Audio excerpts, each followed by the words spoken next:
Unsure of your dream? Study abroad destination? Clear your doubts. Videsh Consult. Call 9676502888.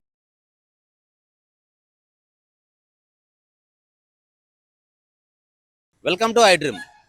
Hyderabad వ్యాప్తంగా night మొత్తం దంచి కొట్టిన వర్షం. రాత్రి పలు చోట్ల అనుకోకుండా అంటే ఎలాంటి సూచనలు లేకుండా వర్షం అనేది రావడం జరిగింది. తెల్లవారే వరకు కూడా పలు ప్రాంతాల్లో వర్షం అనేది కొట్టడం జరిగింది. మనకు హైదరాబాద్ వ్యాప్తంగా చూసుకున్నట్టయితే జూబ్లీహిల్స్, బంజారాహిల్స్, బాల్నగర్, అమీర్పేట్, ఖైరతాబాద్, పంజాగుట్ట, సైదాబాద్ ఇలా చూసుకున్నట్టయితే హైదరాబాద్ మొత్తం మీద రాత్రంతా వర్షం పడుతూనే ఉంది. ఇప్పుడు కూడా వర్షం కొనసాగుతూనే ఉంది. అయితే ఇవాళ కూడా హైదరాబాద్ మొత్తం మీద దట్టమైన వర్షం కురిసే అవకాశం ఉందని చెప్పేసి అయితే వాతావరణ శాఖ తెలపడం జరిగింది. ఏదేమైనప్పటికీ బయటికి అత్యవసరం అయితే తప్ప బయటికి వెళ్ళకూడదనే సూచనలు కూడా చేస్తున్నారు. అలాగే మన హైదరాబాద్ చుట్టుపక్కల చూసుకున్నట్టయితే కూడా డిస్టిక్ జిల్లాల వారీగా కూడా తెలంగాణ రాష్ట్రంలో మహబూబ్ నగర్, అలాగే భద్రాద్రి కొత్తగూడెం జిల్లా, జగిత్యాల, మెదక్, నల్గొండ, సూర్యాపేట ఇలా కొన్ని ప్రాంతాల్లో కూడా వర్షం అనేది కురవడం జరుగుతుందని చెప్పేసి వాతావరణ శాఖ తెలియజేయడం జరిగింది. వాహనదారులైనా సరే, పాదచారులైనా సరే, బిజినెస్ కోసం బయటికి వెళ్ళే వాళ్ళైనా అత్యవసరం అయితే తప్ప బయటికి వెళ్ళకూడదని చెప్పేసి రెయిన్ అలర్ట్ శాఖ అయితే జారీ చేయడం జరిగింది. మరి కొద్ది గంటల పాటు కూడా ఈ వర్షం అనేది కొనసాగేటట్టు కనబడుతుంది. అందుకనే చూసుకొని ప్రయాణాలు చేయాలని చెప్పేసి చెప్పడం జరుగుతుంది. గమనించినట్లయితే మనం ఇక్కడ ఎల్బీనగర్ ప్రాంతంలో ఉన్నాము. ఇక్కడ కారు BMW కారు నీటిలోనే సైలెన్సర్ వరకు మునిగిపోవడం జరిగింది. దానివల్ల ఏంటంటే కారు ఇక్కడ వదిలేయడం జరిగింది అనమాట. ఎప్పుడైతే సైలెన్సర్లోకి నీళ్లు పోతాయో ఇంజన్ అనేది ఆగిపోవడం జరుగుతుంది. దానివల్ల కార్ అనేది ఇంజన్ స్టార్ట్ కాదు కాబట్టి నీటిలోనే వదిలేసిపోవడం జరిగింది. ఇలా అనేక ప్రాంతాల్లో హైదరాబాద్ మొత్తం మీద అనేక ప్రాంతాల్లో రోడ్డు మీద నీటి ప్రవాహం అనేది వరదల్లాగా ప్రవహించడం జరుగుతుంది.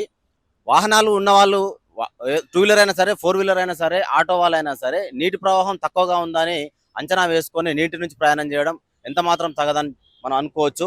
ఎందుకంటే తక్కువగా ఉంది, మనం రెగ్యులర్గా వెళ్ళే రోడ్డే కదా అని చెప్పేసి మనం కామన్గా నేను రోజు ఇదే రూట్లో తిరుగుతుంటా, ఆఫీస్కి వెళ్తుంటా, ఇంటికి వస్తుంటా అని చెప్పేసి మనము ఒక గుడ్డి నమ్మకంతో ప్రయాణం చేయకూడదు. నీటిలో ఇరుక్కుపోతే మాత్రం వేలకు వేలు మనం ఖర్చు చేయాల్సిన అవసరం ఉంటుంది. అలాగే కార్ల విషయం, ఈ BMW కార్ ఒక్కసారి ఆలోచించుకుంటే దీనిది మినిమం సర్వీసే 20-30 వేలు ఉంటుంది, జనరల్ సర్వీస్. అలాంటిది ఇప్పుడు నీటిలో మునిగిపోయింది.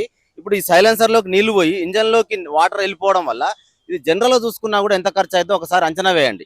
సో దీనివల్ల ఏంటంటే ఈ వర్ష కారణంగా అంటే నిన్నమన్న ఎండలు బాగా కొడుతున్నాయి. ఒక విధంగా చూసుకుంటే ఇది ఊరటనిచ్చే విషయం అనే మనం చెప్పుకోవచ్చు. కానీ ఏదేమైనప్పటికీ నైట్ కంటిన్యూగా తెల్లవారిన దాకా వర్షం కొట్టడం వల్ల వరద ప్రవాహం అనేది రోడ్డు మీద నిలబడింది అనమాట. అంటే ఒక చిన్న కాలువల్లాగా నిలబడిపోయినాయి అనమాట. పెద్ద వెహికల్సే టైర్లు మినిమం ఒక 1 ఫీట్ 2 ఫీట్ వరకు మునుగుతున్నాయి. అంటే చిన్న చిన్న వెహికల్ 2 ఫీట్స్ అంటే ఒకసారి అర్థం చేసుకోవచ్చు మనం.